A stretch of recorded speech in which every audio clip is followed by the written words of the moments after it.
Assalamualaikum warahmatullahi wabarakatuh. Alhamdulillah, salatu wassalamu ala rasulillah, amma ba'd. Kaum muslimin yang dirahmati Allah subhanahu wa ta'ala, sepertinya Pak Rizik Syihab dan juga para Ba'alawi ini hanya bisa menangis nantinya ketika memang pondok pesantren atau markas syariah milik Pak Rizik Syihab ini dibongkar paksa oleh pemerintah. Karena dikabarkan bahwa markas syariah atau pondok pesantrennya milik imam besar para Ba'alawi ini berdiri di atas lahan milik pemerintah. Artinya bangunan tersebut adalah bangunan ilegal. Ya, berdirinya di atas lahan milik PT PN 8, ya, PT Perkebunan Nusantara, di mana PT tersebut adalah PT milik negara. Ya, jadi itu berdiri di atas tanah negara tanpa ada izin yang resmi dari pemerintah. Ya, dan ya sangat wajar kalau kemudian diwacanakan untuk dibongkar oleh pemerintah. Ya, seperti bangunan yang sebelumnya, bangunan tempat wisata yang ada di Bogor. Ya, itu juga sudah dibongkar oleh Gubernur Jawa Barat yang terbaru, Bapak Deddy Mulyadi, kaum muslimin. Ya. Karena memang bangunan-bangunan ilegal tersebut ya, secara perizinan juga menyalahi aturan, dan kemudian dampak yang ditimbulkan itu juga dampaknya buruk, menyebabkan banjir di berbagai tempat di wilayah Jawa Barat, kaum muslimin. Ya. Jadi kalau memang itu tidak berizin dan kemudian memang menimbulkan dampak yang buruk bagi masyarakat Jawa Barat, ya kami mendukung saja ya kalau markas syariah tersebut dibubarkan atau dibongkar, karena memang ya sangat nggak patut, kaum muslimin. Ya, sesuatu yang membawa nama syariat Islam akan tetapi ternyata pendiriannya menyerobot tanah yang bukan haknya, sudah menyalahi syariat. Ya, sudah menyalahi syariat. Belum lagi ya koar-koarnya para Ba'alawi ya banyak sekali yang ya seperti khawarij, kaum muslimin. Ya, pemerintah caci maki, ya pokoknya macam-macam lah, kaum muslimin. Ya, banyak video-video dari Rizik Syihab, video dari Bahar Smith yang mencaci maki pemerintah. Ya, coba kita simak beritanya, kaum muslimin. Ya, dikabarkan bahwa memang markas syariah punya Rizik Syihab ini memang berdiri di atas lahan milik negara. Puncak Bogor, tempat wisatanya itu dibongkar habis-habisan oleh Kang Deddy Mulyadi karena menyalahi aturan. Terus dibongkar-bongkar ada beberapa tempat. Dan juga karena sebab daripada adanya banjir di daerah Jawa Barat. Lah, ini ternyata bukan hanya masalah tempat wisata, merambat ke pesantrennya Rizik Syihab, ya, markas syariah di daerah Megamendung, yang kita mendapatkan kabar dengan data yang valid bahwasanya tempat tersebut, tanah tersebut milik negara PT PN 8. PT PN 8 melayangkan surat somasi kepada pengelola pondok pesantren Alam Agrokultural Markas Syariah di Megamendung, Kabupaten Bogor, Jawa Barat. Pasalnya lahan yang ditempatinya tersebut merupakan areal sah milik PT PN 8. Hal itu berdasarkan sertifikat HGU nomor 299 tanggal 4 Juli 2008. Adapun penguasaan fisik tanah yang dibangun pihak Ponpes tersebut selama ini dianggap tidak memiliki izin dan persetujuan dari pihak PT PN 8 selaku pemilik sah. Nah, coba kaum muslimin ya, jelas beritanya ya. Jadi markas syariah punya Pak Rizik Syihab yang ada di daerah Megamendung itu ternyata berdiri di atas tanah milik negara. Ya, artinya tidak berizin. Artinya ilegal. Coba, padahal kita tahu Pak Rizik Syihab kalau orasi, wah NKRI harga mati. Kalau ada yang nggak sejalan disebut PKI. Tapi ternyata dia sendiri nyerobot tanah milik NKRI, nyerobot tanah milik negara. Padahal untuk pondok pesantren loh, kaum muslimin. Ya, masa pondok pesantren berdiri di atas lahan yang haram, kaum muslimin? Kalau ilegal kan artinya haram, kaum muslimin. Nyerobot tanah negara. Hah? Jadi wajar kalau kemudian ada wacana markas syariah punya Pak Rizik Syihab itu mau diratakan.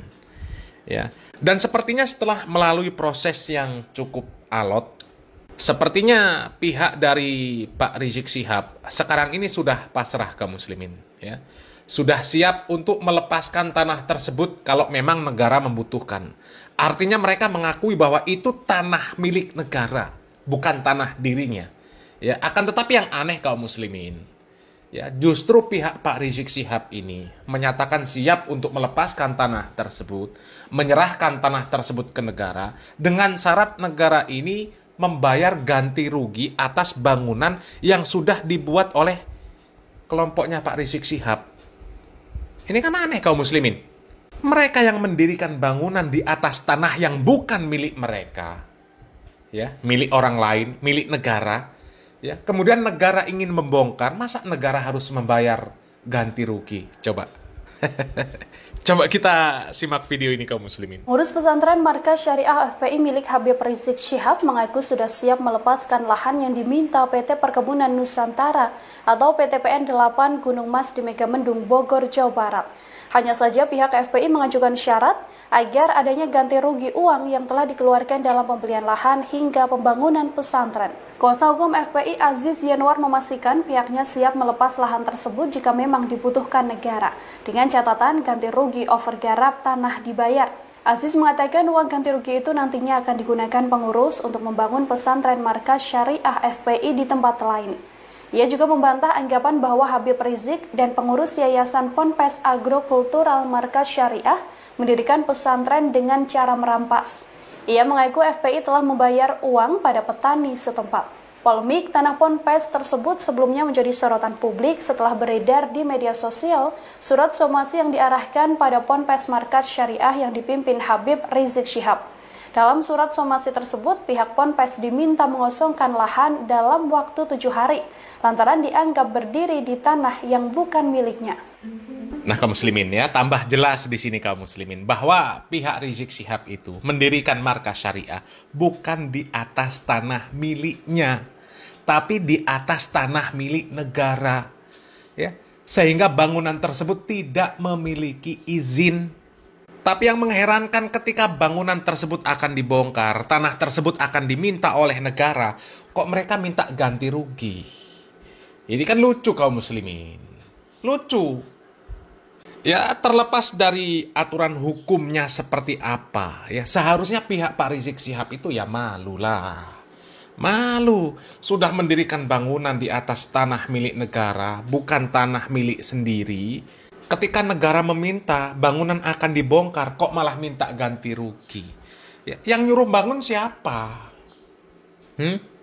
Terus perizinannya seperti apa?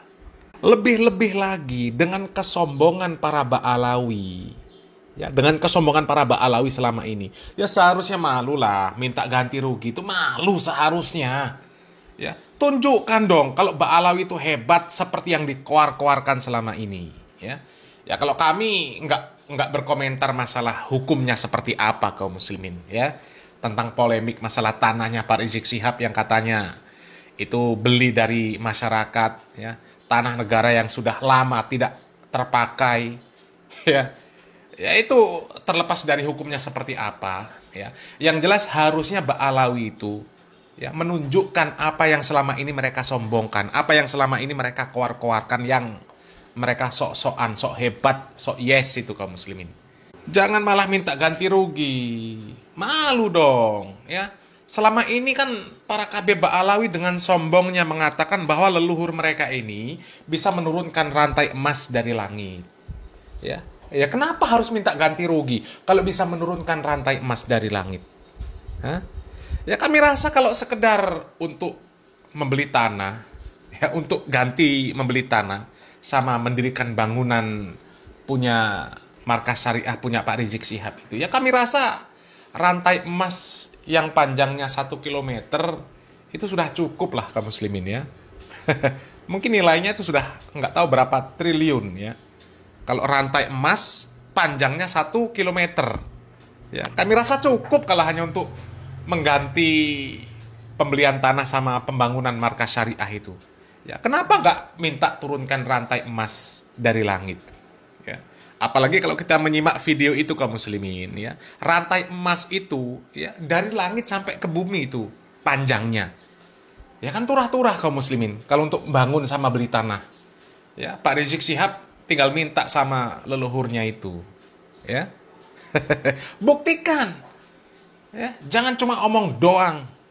Ya, kalau cuma dongeng itu ya anak SD pinter disuruh dongeng. Ya, menurunkan rantai emas dari langit. Giliran pas susah seperti ini, ya, coba mana rantai emas dari langitnya mana? Hah? Malah minta ganti rugi. Ya harusnya menunjukkan, oh kami Ba'alawi nggak kebingungan. Ya. Kami ini punya leluhur yang hebat-hebat. Ya, kalian rampas ini nggak masalah. Oke, ini tanah milik negara nggak apa-apa. Kami serahkan ke negara. Karena kami orangnya NKRI harga mati. Ya. Nggak apa-apa. Kami akan beli lahan tempat lain yang jelas-jelas sah. Ya, sah itu jual belinya sah. Kami siap beli tanah di tempat lain. Siap membangun di tempat lain. Ya. Habis berapa triliun pun kami sanggup. Kami punya leluhur yang bisa menurunkan rantai emas dari langit. Ya tunjukkan kalau memang benar. Ya. Ya itu kan jelas dongeng kaum muslimin. Ya mungkin mereka akan ngeles. Ya itu kan dulu. Ya itu dulu. Leluhur kami yang dulu bisa seperti itu. Yang sekarang ini nggak ada lagi yang bisa seperti itu. Jadi nggak mungkin lagi minta rantai emas dari langit. Ya. Oke, diterima alasannya. Ya, itu hanya berlaku untuk orang-orang terdahulu, untuk wali-wali yang dahulu. Kalau sekarang nggak ada lagi Ba'alawi yang bisa menurunkan rantai emas dari langit. Oke, kita terima alasan seperti itu. Ya, tapi ada video yang menyatakan bahwa ada seorang Ba'alawi yang katanya wali juga. Ya, yang katanya tisu bekas keringet dari wali itu. Ya, tisu bekas ngelap keringetnya itu laku dijual 200 juta. Laku loh. Satu tisu bekas lap keringetnya Pak Umar bin Hafiz katanya laku 200 juta. Coba kita simak videonya. Ini kan orangnya masih hidup. Pak Umar bin Hafiz masih hidup, yang Gedabrus ini juga masih hidup ya. Sekarang coba buktikan perkataan dari Ba'alawi ini. Ini tisu berapa harganya tisu ini? Tapi kalau sudah dilapkan, diusapkan ke mukanya Umar, oh 200 juta ditawar semua. Lah ini ya, satu tisu bekas elap keringetnya Pak Umar bin Hafiz itu laku 200 juta. Satu tisu kaum muslimin. Ya. Sementara satu kotak tisu itu, ya itu bisa 200 sampai 300 lembar. Ya. Ya suruh saja Pak Umar bin Hafiz ngelapin keringetnya, ya bekasnya ditampung, kemudian dijual. Ya. Sudah dapat berapa miliar itu kaum muslimin. Ya. Coba. Ya harusnya malu lah kaum muslimin. Kalau minta ganti rugi itu malu. Tunjukkan dong Ba'alawi ini mampu. Tunjukkan. Ya. Jadi jangan cuma pinter ngedabrus saja. Buktikan kalau memang itu benar, buktikan. Kalau klaim-klaim Ba'alawi itu benar, buktikan. Ya, buktikan. Ya kalau memang nggak bisa buktikan ya sepertinya Pak Rizik Syihab ya harus ikhlas. Kalau sampai markas syariah punya dia itu diratakan dengan tanah, harus ikhlas. Jangan minta ganti rugi, malu dengan ocehan Ba'alawi selama ini.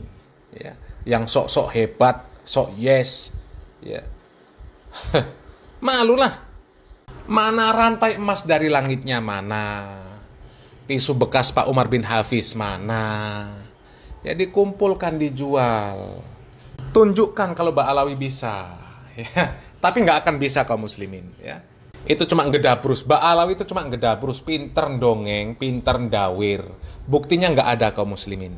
Ya, ya cuma orang-orang yang botol saja, ya, bodoh dan tolol, yang percaya dengan celotehan Ba'alawi, percaya dengan cerita-cerita karomah ngedabrus dari para Ba'alawi, menurunkan rantai emas dari langit, tisu bekas Umar bin Hafiz laku dijual 200 juta.